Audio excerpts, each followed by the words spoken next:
Pakinggan, panoorin, agaran in real time, o balikan sa pag-scroll up and down. Mga balitang dapat malaman, impormasyong tunay at napakikinabangan. Saan ka man, sa buong kapuluan.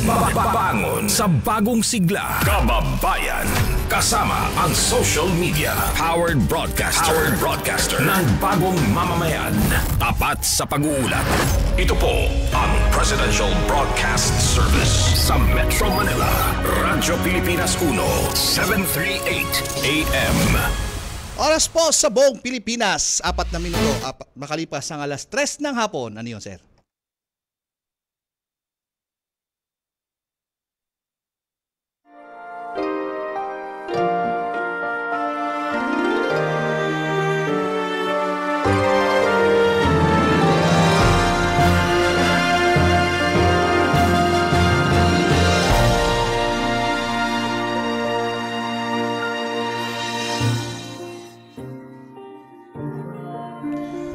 Magandang hapon po sa inyo lahat at welcome po tayo sa ating programang Kalinga Hatid ng Red Cross dito po sa Radyo Pilipinas.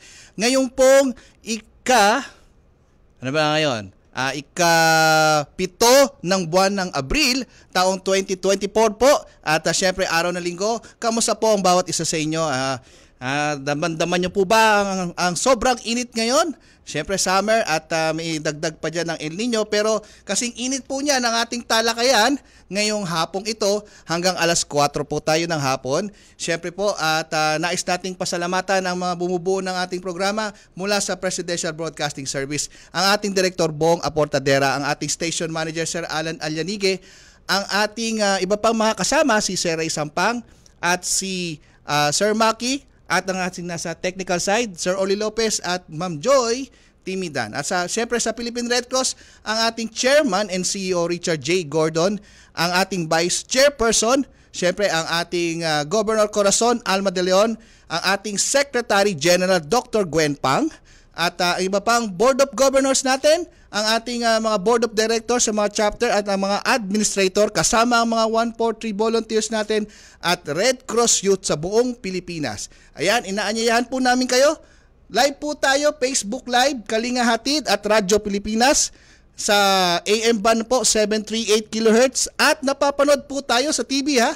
Sa TV po, TV Plus Channel 3 at For the Box Channel 45 to 49. Yan ha. At syempre, mga kasama na natin every week, every Sunday, ang ating Vice Chairperson. Live po sa Zoom, ang ating Governor Corazon Alma de Leon. Magandang hapon po. Kamusta po, Gob?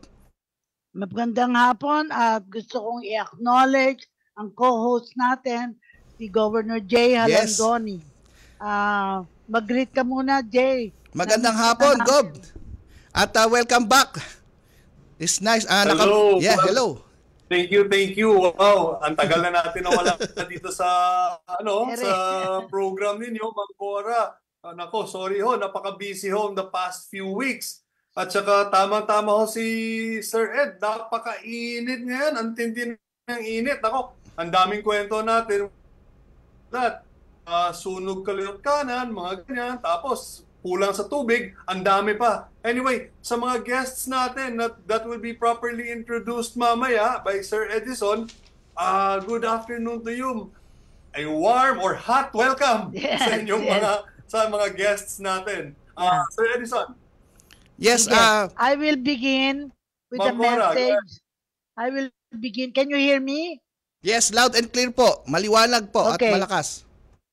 A message from retired Chief Justice Hilarion Davide Jr. when he wrote, "Today, Sunday, the 7th of April, let this message on like in heaven further strengthen our faith, fortify our hope, and purify our love. When we let go, we grow. When we pray and cry out to God, we surrender our all to His will, which is love and mercy itself. When we love without cause and without conditions, we show others Christ's love, mercy, and compassion. When we forgive, we help others freed from hate as we also heal our hearts. When we learn sincerely and expect nothing in return, we show others how it is like in heaven, How sweet is the rest after fatigue. How sweet will heaven be when our journey is ended. From George Whitefield. Thank you very much at we're ready sa ating program.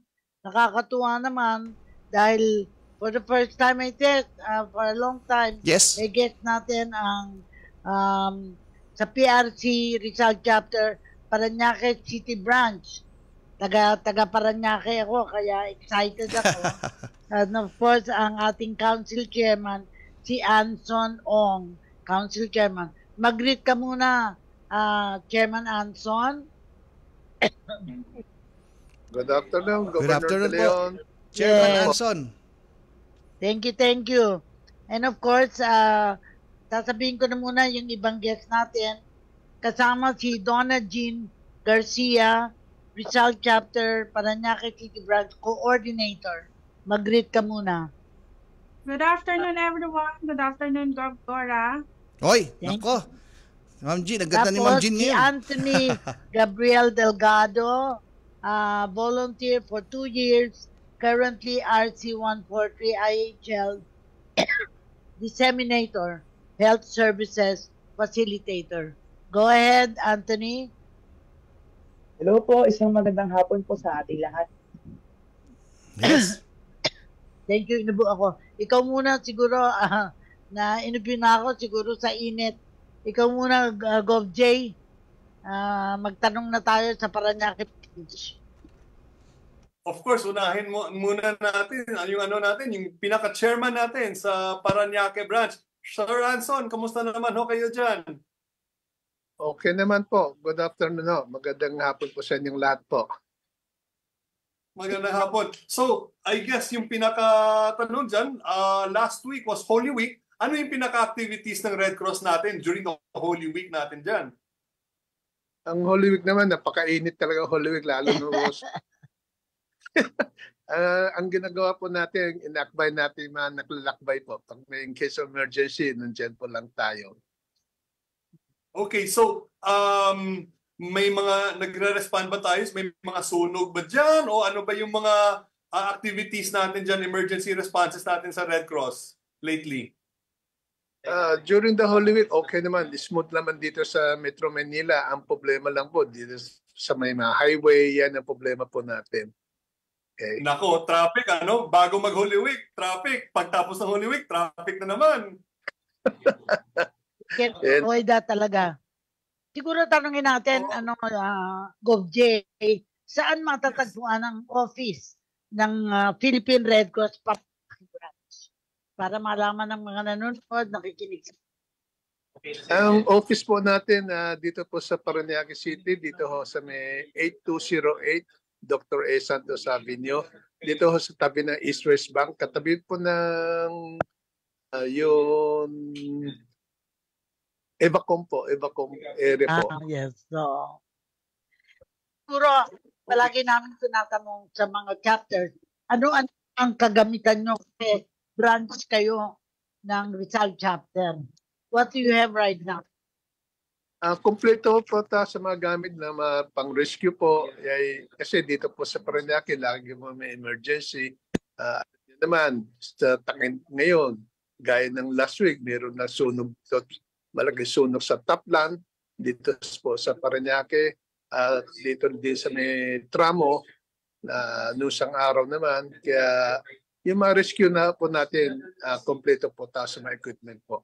At pwede trained personnel po tayo. Yes. Tanungin naman natin. Sige, go ahead, Jay. Yes. May tanong sana ako kay Mr. Chairman. How about po yung yung water situation natin diyan sa Parañaque? Kamusta naman po yung water situation natin? Yung water situation po natin, noon po, lagi kulang po ang tubig. Sa ngayon, pumasok na rin ang Parañaque, ang Maynila. At sa ngayon, water naman, nung panahon, puro flooding naman, nasubrahan naman. Naayos na yung mga drainage lang. Okay naman water naman system natin ngayon. Okay, pero how about yung potable water natin, nakakatulong or nadi-deploy yung mga tankers ng Red Cross diyan? Makakarating po, gaya nung mga 2-3 months ago, may mga water shortage po tayo. Kaya tumutulong din ang Red Cross mga water tanker at meron din mga fall volunteer mga water tanker nagde-deliver po sa mga subdivision, sa mga homeowners din at yung mga may mga nangailangan po ng tubig po. Thank you. Galing naman, ang galing. Alam mo, ang palaging tinatanong, ilan ba ang mga 143 volunteers? At may Red Cross Youth ba tayo? May council sa Parañaque? Kasi malaki ang Parañaque eh. Si Ma'am Jean. Go ahead. Very active po ang mga 143 po natin dito. Nung before pandemic, umabot ang mga 2,500 na mga 143. Halos lahat ng barangay, meron na tayo mga 143 team po dyan. At titrain pa tayo at sabay-sabay po tayo nag-recruit pa rin. Thank you po. Si Donna naman, ano naman ang trabaho mo bilang City Branch Coordinator? Donna Jean. Good afternoon, ma'am. Actually, my main function as branch coordinator is to monitor and to establish the Red Cross in our area. So, mini-maintain natin na nare-report natin lahat ng mga accident na mobilize natin or nasa-saturate natin kung ano yung mga capacity or yung mga meron ang ating Parañaque City Branch and also the city. So, we have to engage in the local government para po smooth po yung magiging operations natin regularly service delivery po sa ating community.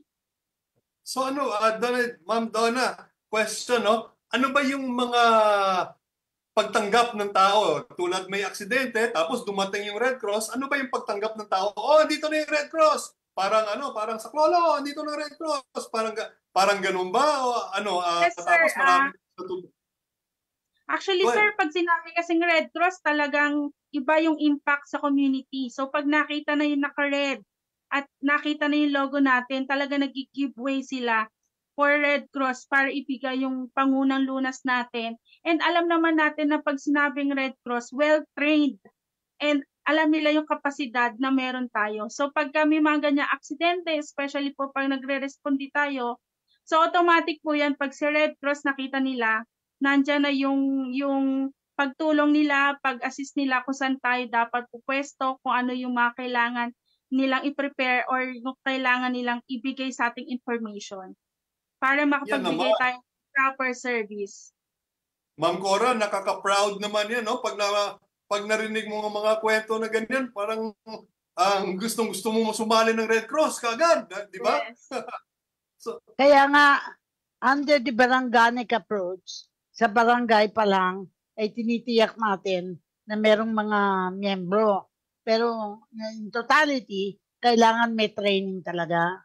So siguro, panahon na para tanongin natin, yung volunteer, sabi niya, si Anthony volunteer for 2 years and currently disseminator ka ng 143 on health services and also IHL. So kwentuhan mo kami kung ano na nagagawa tungkol dito. Yes po, ma'am. Yun nga po, bilang isang RC-140 disseminator and as well as bilang isang facilitator po sa health services, ang pinaka-main focus po namin is ma-make sure po na tuloy-tuloy po ang recruitment ng volunteers as well as ma-make sure po natin na ang mga volunteers po natin ay well-equipped sa mga kaalaman na dapat meron sila bago po sila ma-deploy sa field. And yun nga po, proud to say po bilang isang RC-140 disseminator, ongoing at tuloy-tuloy po ang ating mga basic volunteer orientation course po para sa ating mga bagong volunteers at sa mga tao po na gusto po maging part ng Philippine Red Cross bilang isang volunteer.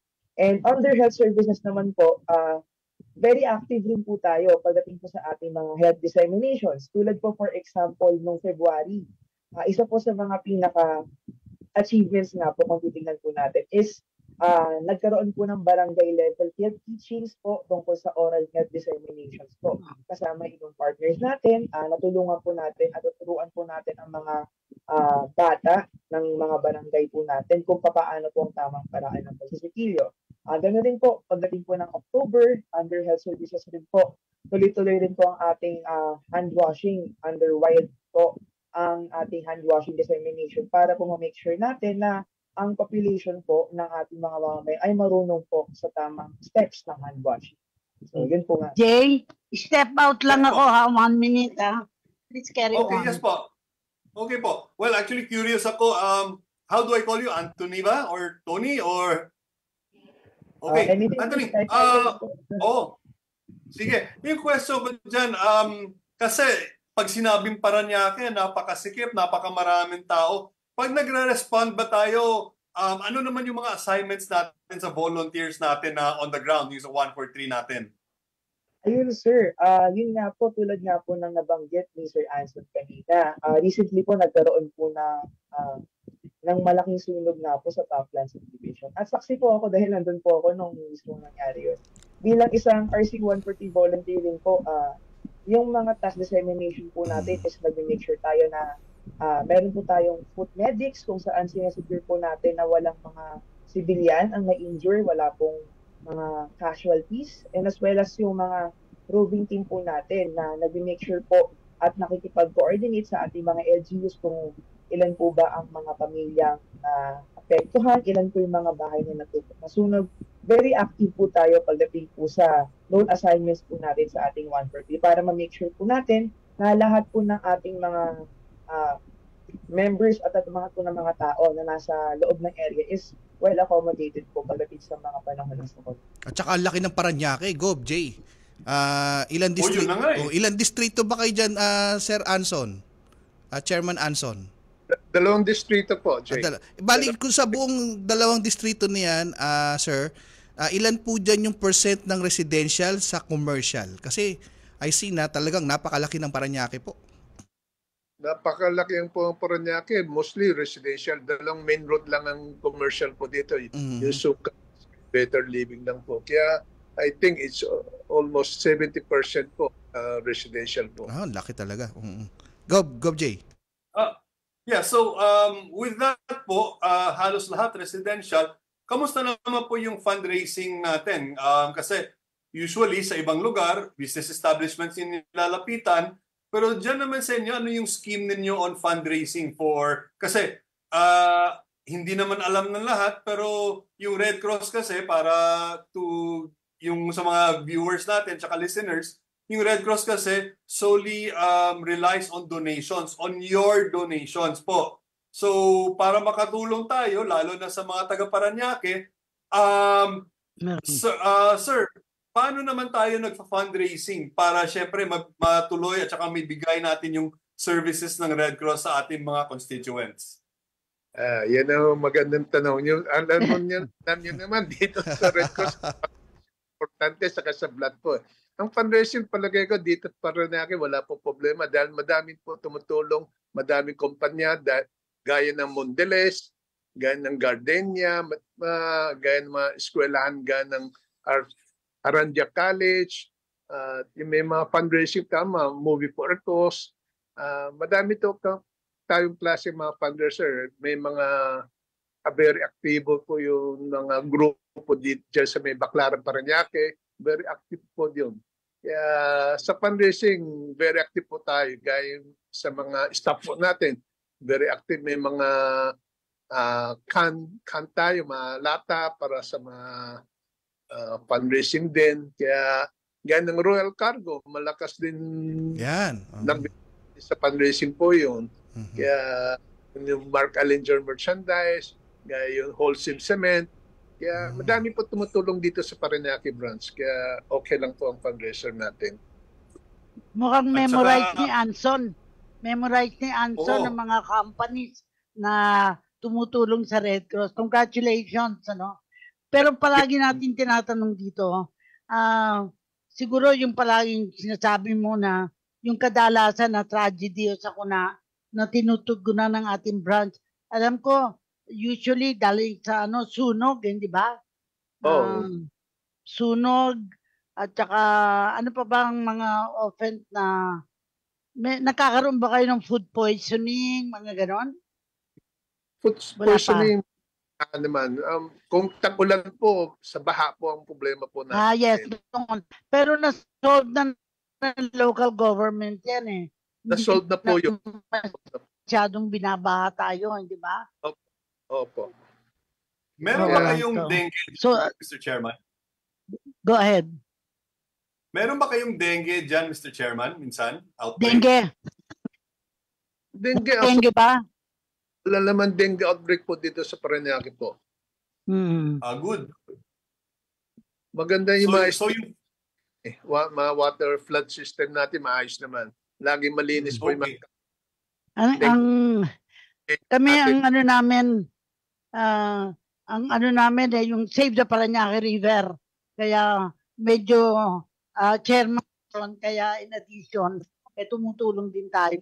Pero yung training siguro ang concern natin, Jay, Yes, yung ma'am. training ng safety services, ano talaga ngayon ang effort? Or are you related? Ginagawa nyo lang ito with Rizal Chapter? Kayo ba may sarili kayong training sa Parañaque Chapter, Sub-Chapter? Branch? Very active po tayo sa training po. Halos every week may mga training dito sa dalawang training room natin dito sa Parañaque branch. At pupunta din po tayo sa mga corporate area para magpa-training po sa kanila din. Kaya very active training center natin po dito. Go. So, ngayon na medyo okay na ako sa health condition ko. I want to be able to visit yung pag may mga training, di ba? Kasi noon na-stoppel ako ng medyo matagal, pero now I feel okay and should be able to see. Yeah, So anong mga challenges nyo ngayon? Kasi katulad meron na kayong first aid training, hindi ba kayo nagsasawa sa mga training dyan? Ano pang ginagawa ninyo? Ang challenge natin kasi sa ngayon po wala pa tao blood bank at yung mga ambulansya po. Kaya it's para magpa-fundraising po tayo para dyan po. Kaya yan po ang malaking challenge po. Yes. So, Jay, anything else? Yes. Actually, naalala ko, binanggit ni Chairman Anson, yung gardenia. Oo nga, di ba, nung pandemic, ang daming binigay nila ng mga bread para sa mga volunteer natin. Ang dami yun. Naalala ko yun. So, maraming salamat. Oo. Tapos siguro, Ma'am Cora, medyo shameless plug na any donation that you give to the Parañaque branch, sana malaki, can be used for tax purposes. Kumbaga, para mas detailed information, punta kayo sa Parañaque branch kung may i-donate kayo dyan. Di ba, Chairman, kung magbibigay sila ng genset na malaki, di ba? Pwede yan ma-convert to cash at saka for tax purposes. Makakatulong sa Parañaque branch dyan. Di ba, Mr. Chairman? Malaking tulong. Gaya yung binanggit mo kanina, yung bread. Malaking tulong ang gardenia dyan. Oo nga. Gardenia, lagi po tumutulong yan. Pero siguro, para makilala natin, sino-sino ngayon ang mga kasama mo dyan sa chapter? Sino-sino yung mga board niyo? May sarili bang board ang Parañaque? O council? Meron po. Meron tayong board. Gaya ng yung si Amalia Sagon, siya po ang dating treasurer ng FINMA Group. Yung presidente po siya ng Haliville subdivision po dito sa Parañaque. Kaya very supportive yung subdivision po nila. At very supportive po sila. At yung one of the director po natin, si Arceo, siya po ang principal po ng DepEd po dito sa Parañaque po. At si Dr. Arandia, siya po ang principal dito sa Arandia College. Kaya very active din po siya. At si Emmanuel Gatmaitan, siya ang kapitan po ng mga piloto po siya ng Cebu Pac at ibang airline din. Kaya meron po tayo Dr. Arlene Carabeo po, si Ma'am Carabeo. Yes, pamangkin ko yan. Olivares at Las Piñas Doctors Hospital din po. Kaya madami po tayo mga director na maayos na. Gani Director Abundio Punsalan, past president siya ng Rotary Club ng Parañaque Southwest at Knights of Columbus member din yan. Kaya kung narinig niyo din si Royal Cargo, one of the council members, Albert Nanyes, siyang sa logistics safety po, siya manager po. Kaya okay yung mga Members. oo. Mm. Ma'am, kumbaga ma'am, parang tawag nila dyan, dream team. Yes. Parang dream team. Oo. Ang galing naman ng Parañaque branch. Congratulations. Well, pero despite that, syempre may mga challenges pa rin. Yes. Ano naman yung tinututukan natin ngayon, Mr. Chairman, sa mga challenges natin dyan sa Parañaque branch? Kasi ang Red Cross ngayon more on tumutulong tayo sa blood at sa disaster po. Kaya meron tayo mga fire truck po dito sa Parañaque, mga volunteer po natin. Parañaque Filipino-Chinese Fire Volunteer, malaking tulong nila sa atin. At meron branch ng ambulansya, under ng branch corporation. Yan po yung ambulansya, laging nakahanda na tumulong din sa atin. Palagay ko yung mga challenges natin, kaya natin overcome yun. Kumusta naman ang blood donation? Kasi ang blood bank nyo yung sa Pasig pa di ba? Wala naman tayong blood bank sa Parañaque. They are relying on the Pasig, no? Kumusta naman? Maganda din yung ginagawa ng administrator natin. Yung gaya ng Patch College, top yan dating sa mga blood donation po. Alam mo naman, estudyante dyan, 1,000 po ang binibilang po natin. Kaya yung mga tumutulong mga branch sa atin, mga Muntinlupa branch at yung Rizal chapter, pag may mga bloodletting po tayo. Gaya ng last week, meron tayo bloodletting dito sa Mary Heart of Christian, dyan sa Don Bosco. Ginawa ni director natin, si Gat Maitan. At meron din tayo, for the meantime, meron tayo dito sa St. Andrews po. Meron tayo blood donation. Alam niyo na, kilala natin yung Cyrac. Ay sila ho nag-organize ng bloodletting po dito sa may Lahuerta po. Kaya malakas ang bloodletting po natin dito. Kaya malaking sponsor tungkol sa blood bank po. Gov Cora, Gov J, tayo po ay magsandalian lang magkakaroon ng commercial break. At sa pagbabalik natin, dyan lang po kayo sa Zoom natin ha. Sa pagbabalik natin, meron po tayong isang ulat lang po na ipapalabas at tayo magbabalik sa ilang mga paalala. This is a public service announcement. Sa nararanasan nating matinding init ng panahon, maging ligtas at iwasan ang heat exhaustion at heat stroke. Regular na uminom ng tubig. Magsuot ng light-colored, presko at maluluwag na damit. Siguruhing may sapat na ventilasyon ang inyong mga tahanan. Maligo para mapreskuhan ang katawan. Basahin na malamig na tubig ang balat kapag nagsimulang makaramdam ng pagkahilo o pag-init ng katawan. Kung maaari, huwag lumabas sa mga oras ng pinakamainit na sikat ng araw, partikular sa pagitan ng alas 11 ng umaga hanggang alas 3 ng hapon. Kung lalabas naman, ay magdala ng payong, pamaypay o minifan, face towel at huwag kalimutan ang inuming tubig. Kapag nakaramdam ng pagkahapo, matinding pagkahilo, panghihina o may kakilalang nawala ng malay dahil sa init ng panahon, agad na magtungo at humingi ng tulong sa pinakamalapit na health facility sa inyong lugar. This is a public service announcement. Public service announcement from PBS, Presidential Broadcast Service, and Radyo Pilipinas. Dengue na mula sa kagat ng lamok ay ating maiiwasan kung 4S ay ating sasagawa at pakikinggan. Search and destroy. I-destroy natin yung mga maaring pamahayan ng lamok sa pamamagitan ng pagtaod sa mga kagamitang maaring pag-ipunan ng tubig at pag-implugan ng lamok. Self-protection. Ito ay pamamagitan ng pagsuot ng damit na may mahabang manggas o pantalon o maaring paggamit po ng insect repellent. Seek early consultation. Unang simptomas pa ng katulad ng pananakit ng tiyan, tuloy-tuloy na pagsusuka, pagdurugo ng gilagid o ilong, pagkapagod o pagkabalisa, dapat po kumonsulta na tayo sa pinakamalapit na health center at doktor. Support fogging and spraying. Sa mga lugar lamang na may pagtaas ng kaso ng dengue. Tayo ang simula. Ugaliing maging malinis sa katawan at malinis sa kapaligiran. Siguradong hindi lamang dengue fever ang maiiwasan. Isang paalala mula sa Radyo Pilipinas.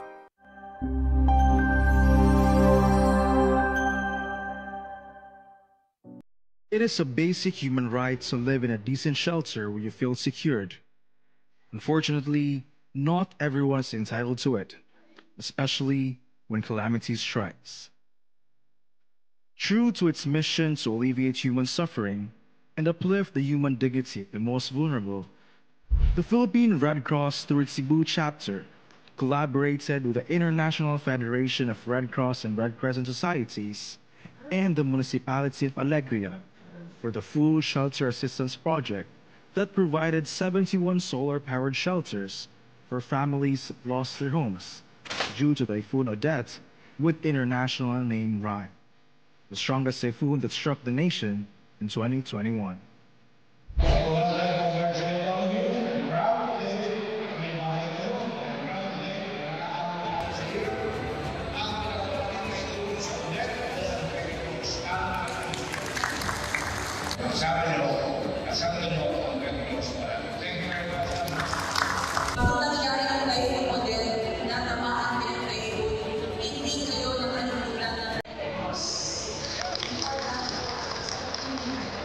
With support of the Philippines Red Cross Society, we constructed 71 houses with the solar panels. That really bring some of the changes in their life. Let's join the hands together to and prepare ourselves for the future. For IFRC, I think we always stand with the people before, during, and after any disaster. The land is given by the government, and the construction is done by the Philippine Red Cross, which is our prime partner here and the main actor in this action. In total, the project amounted to 32 million pesos. In Cebu alone, the PRC and its partners spent 110 million pesos for its Odette operations and allotted 600 million for the entire country. PRC also provided numerous developmental projects due to the typhoons Odette and Ursula, Naga City landslide, and COVID-19, amounting to 1 billion pesos, making the Philippine Red Cross the biggest organization that helped in the recovery of the Odette-affected communities in the entire country. Yung Odette, nasira yung bahay namin. Doon kami natutulog sa eskwelahan. Maraming salamat po sa Philippine Red Cross at saka sa IFRC na binigyan po kami ng bahay. Maraming salamat po talaga. Daghang salamat sa Philippine Red Cross, IFRC at saka Senator Gordon. Ngayon may bahay na kami na sa tingin ko, kumpara hindi ito masisira kaagad ng anong mga kalamatian na dumating. Kanabuhayan kami ng pag-asa dahil binigyan kami ng anong bahay. Safety yung mga pamilya ko. Sabi ko nga, Lord, saan kami pupunta? Wala na kami bahay. Dalawang bahay. Tapos hindi naman namin alam nga. Maganda pala regalo ni Lord. O, di ba? Mas matibay yung bahay na ito. Salamat talaga. Maraming salamat sa IFRC, sa Philippine Red Cross, naman sa Senator Gordon, ug sa Panginoong Diyos. Ay salamat. No storm can destroy our compassion, enthusiasm, and commitment to service. Together, we can survive anything.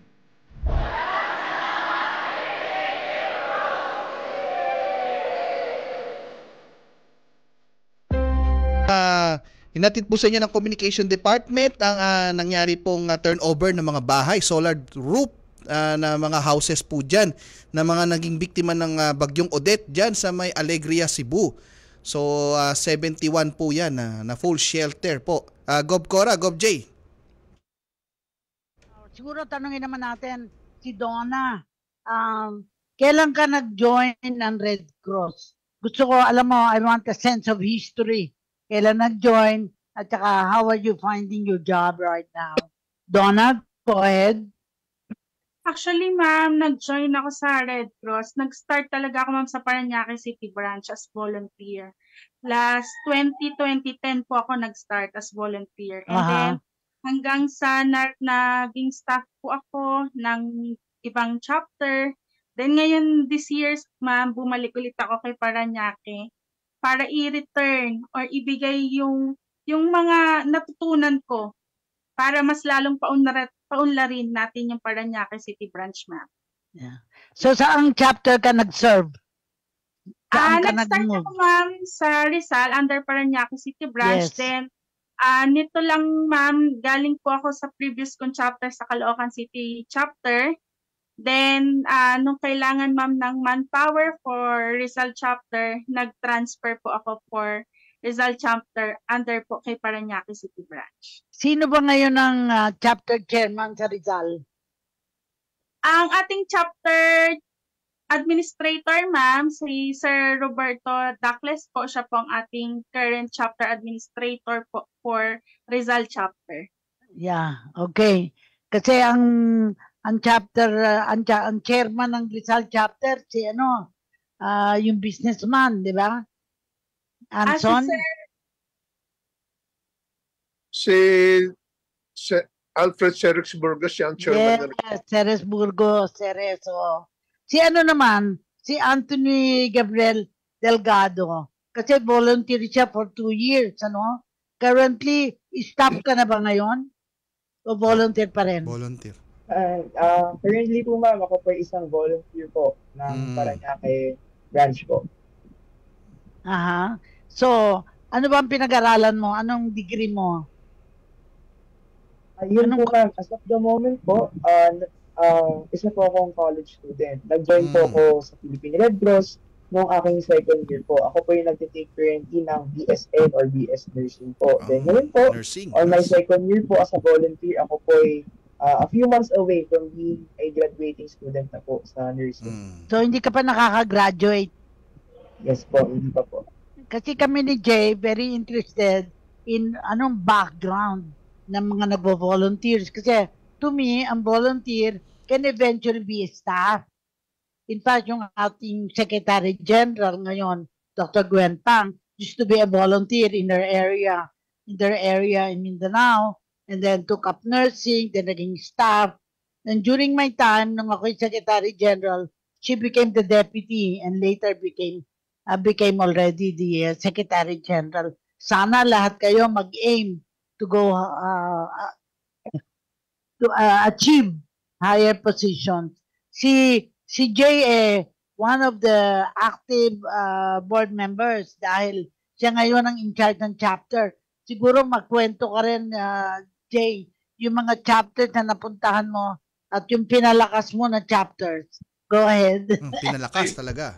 Naku, Ma'am Cora, pag sinabi mong napuntahan na chapter, from where? From Bungaw, Tawi-Tawi o hanggang dun sa Ilocos? Mula Samar hanggang Palawan. So halos lahat napuntahan na natin. Pero kung iimbitahin ako ng Parañaque branch, pwede rin tayong dumalo doon. Malapit lang naman yan. Anyway, but kidding aside, yes, yung sa chapters branch or sa chapters committee po ng Board of Governors, tumutulong ho tayo. We are there to help kung ano yung mga concerns ninyo and not just concerns, yung mga ideas ninyo, and we will also help facilitate being a liaison to the other offices in Red Cross. Siyempre, at least mapakilala kayo sa accounting department, sa mga, lalo na sir, sa kay chairman, logistics department, yun. Yes. Lahat ng mga kagamitan dyan, baka meron tayo mga refrigeration dyan para sa mga blood bank ninyo, kailangan. So, those are the things na makakatulong tayo dyan, no? We can come up with schemes on how to help yung branch ninyo po. So, yun lang sa chapters committee. No promises, pero let's just open opportunities. Kasi kung si chairman ay nandito, ang unang tanong niya, what is happening with 143? And I can understand kasi a chapter with not many volunteers, kasi we are busy fundraising kasi that's the lifeblood also of Red Cross because we are not naman getting money from the government. Pero ang government naman, tumutulong naman sila kapag nakikita lang the Red Cross is doing its part. In fact, nakita ko na din si Anson sa ating council chairman sa flag ceremony sa Parañaque. Doon tayo minsan nag-abot, pero after a while, hindi na ako nakaka-attend. Pero what about ang blood donation? Kasi para sa akin, even if you don't have a blood bank, active naman ang ating Rizal chapter. Pero do you see a future that we can have a blood bank also in Parañaque? Hanson? Medyo challenging question ito. Yan nga, challenging question eh. Go Kaya yung Central Chapter tumutulong din sa Parañaque branch para kausapin din yung meron lugar na napili sa may coastal nakusap na po tungkol dyan sa blood bank na gagawin po dyan. At yun, may suggestion din si Congressman Olivares dyan po sa may community hospital kung pwedeng gawin na blood bank din po doon. Kaya dito po sa Parañaque kasi wala po yung blood bank eh. Kaya nakuusap pa rin. Kaya palagay ko ma-okay naman kung which is ang magandang lugar dyan eh, yung dating Union Bank, bakante ngayon yun eh.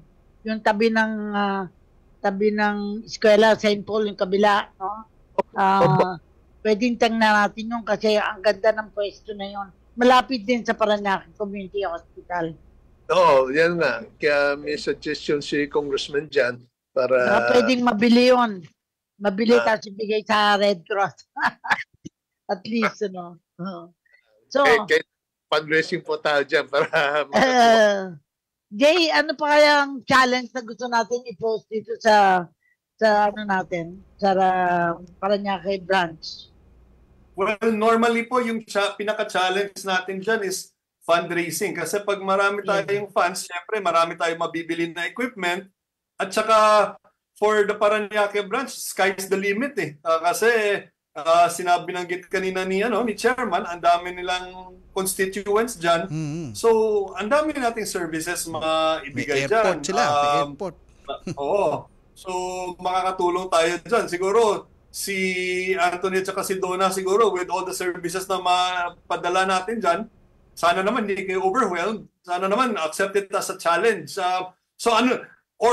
Ito kaya, yung tanong ko kaya sa kay Anthony, ano kaya yung wish list ninyo na mga service na madagdag natin dyan sa branch ninyo? Putting you on the spot, ha? For me, sir, ang nakikita ko po talagang wish list as of the moment is yun nga po, yung sinasabi po natin ambulance po talaga. Hopefully po magkaroon ng sariling ambulance ang Parañaque City Branch dahil yun nga po, given na napaka-busy po ng vicinity ng Parañaque, malaking tulong po ang ambulansya para sa faster delivery of service natin. Especially since yun nga po, marami po yung volunteers natin. So, hindi po imposible na makabuo ng isang team ng mga ERU para po mailagyan ng mga personnel, yung mga ambulansya po na maaaring magkaroon tayo in the future. Okay. Pag sinabi mo ambulance, ano ba yung Don Anthony yung mga usual natin na mga deployment? Vehicular accident, residential, ano ba yung mga normal na response nirespondehan natin? Yes po, sir. Kasama po dyan yung mga vehicular accidents. Since nga po, medyo marami pong avenues sa Parañaque. Marami pong busy na kasada. So, yan po, yung mga vehicular accidents kung saan meron pong mga vehicular collisions o nagkakabangga ang mga vehicles. And syempre po bilang backup na rin po sa mga fire trucks po natin. Especially pag po. Malaking tulong po ang ambulansya para po ma-ensure natin ang patient transport and patient care po. Tuwing meron po tayong mga sunog at mga baha po sa Parañaque. Tsaka mass gathering. Maraming mass gathering. Alam mo, Jay, ang reality sa Parañaque, ang mga barangays ay meron ng equipment for emergency. Kaya nangyayari ngayon, may capacity, dinidevelop ang capacity ng mga barangays. And I think, sa atin, yung mga special services, kailangan makita din how the Red Cross. And I still feel training is the best. Kasi in every barangay, we have trained Red Crossers. Talagang matutugunan ng pangangailangan. At katulad sa yung plano na to have a trained safety service trainee in every household. Malaking ating household, Anson, diba? Kaya kung we can and train also the students, recruit the students for the youth program. Kasi ang daming mga kabataan na I think needs to be trained further. Kasi pag nag-training sila, beneficial na rin sa community. Diba? So si Donna, ano naman nakikita mong challenge sa Parañaque? Na yung gusto mong i-challenge ang Parañaque? Yun nga ma'am, gaya ng sinabi niyo ma'am, marami tayong volunteers but we need to specialize them, continuous specialized trainings, not only in emergency but also doon po sa mga other services na ino-offer natin kay Red Cross. So hindi lang naman tayo more on emergency ma'am. So si Philippine Red Cross meron din tayong mga other services na ino-all in or ino-offer natin all in sa community. So much better to specialize our volunteers not only in emergency response but also in rehabilitation and recovery po ng isang community. Para all in po ang bigay natin ng service sa kanila. Correct. Pero ang tanong din, anong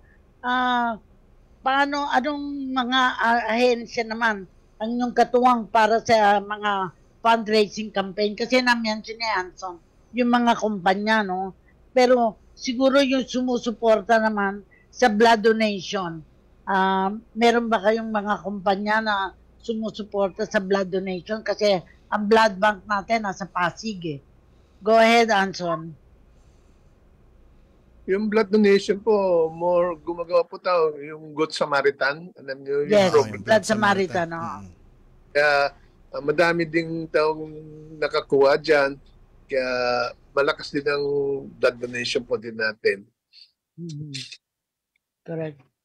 Jay, your turn. Well, siguro yung yung tanong ko rin kay Donna is when we do natin mga blood collection natin, every blood collection nakakailang bags ba tayo on average? Tapos yung collection natin na blood hanggang kailan lang yan? Kasi siguro magtatanong yung tao, kahapon lang kayo, last week lang kayo nag-collecta, ngayon kailangan nila naman ulit. Kasi ma'am, hindi nila alam na ang dami pala nangangailangan ng yes. That's why constantly we need to do itong mga blood donation natin. Tapos unahan ko na lang, ang dami pa rin nagsasabi diyan na akala ko libre yung dugo. Pero hindi nila alam na may cost 'yan.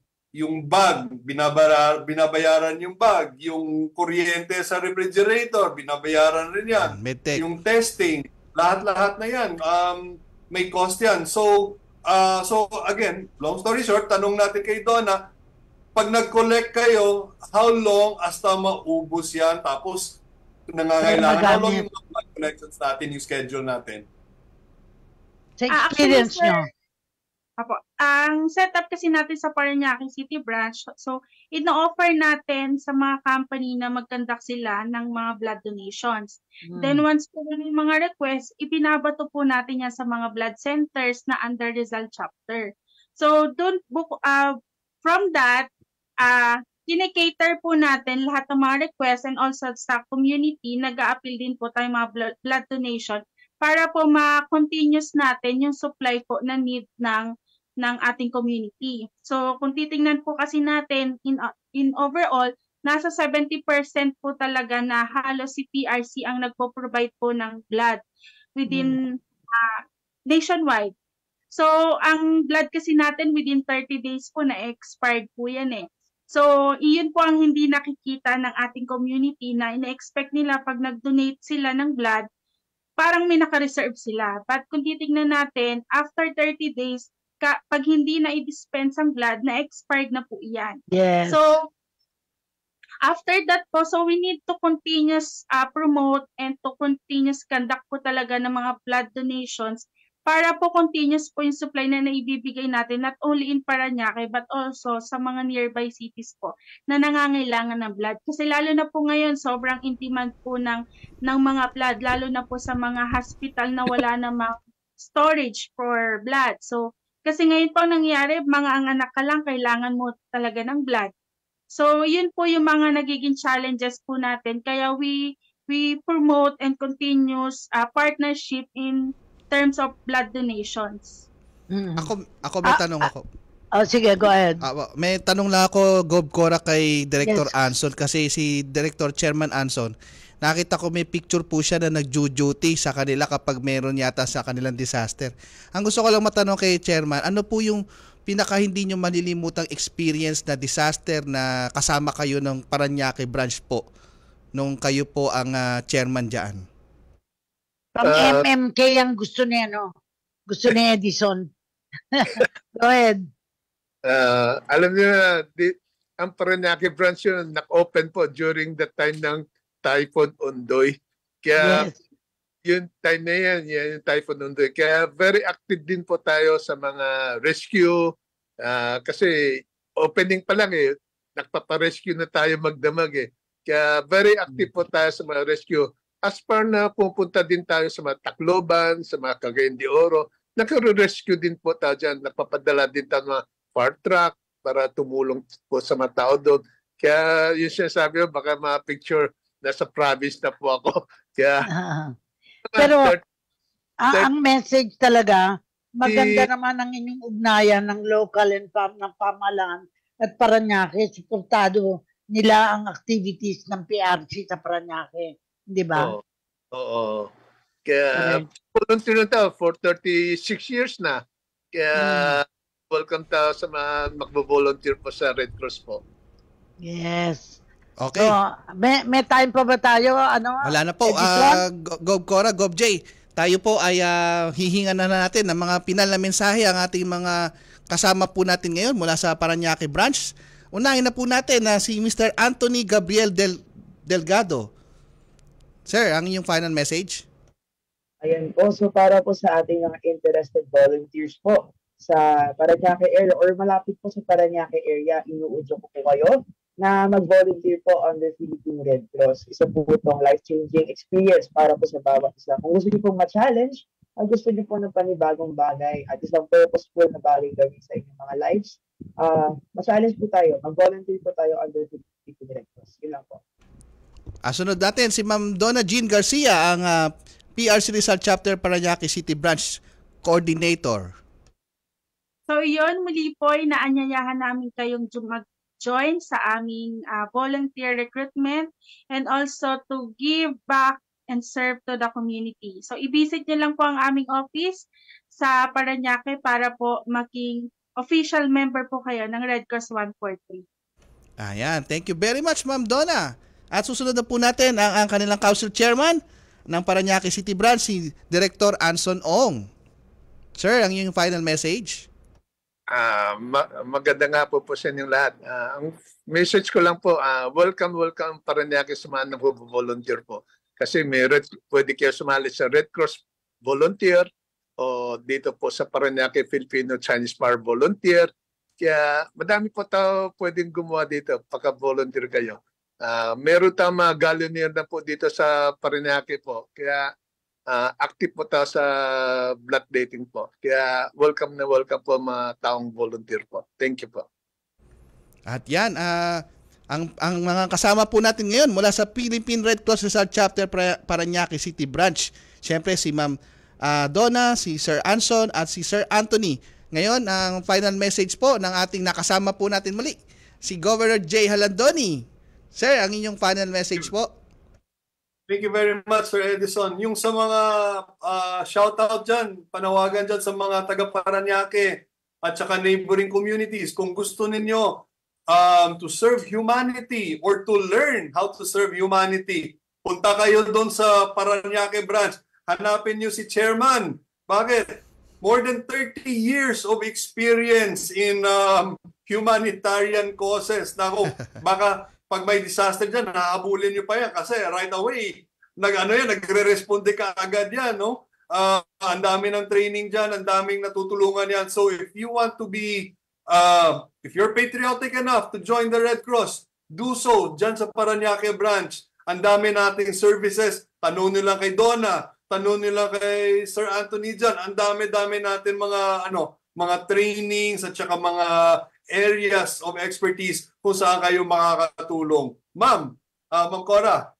Yes. Po, ang sa akin naman, para sa naging guest natin, yung favorite ko na prayer for the nation, na sana lahat yun ang maalala natin.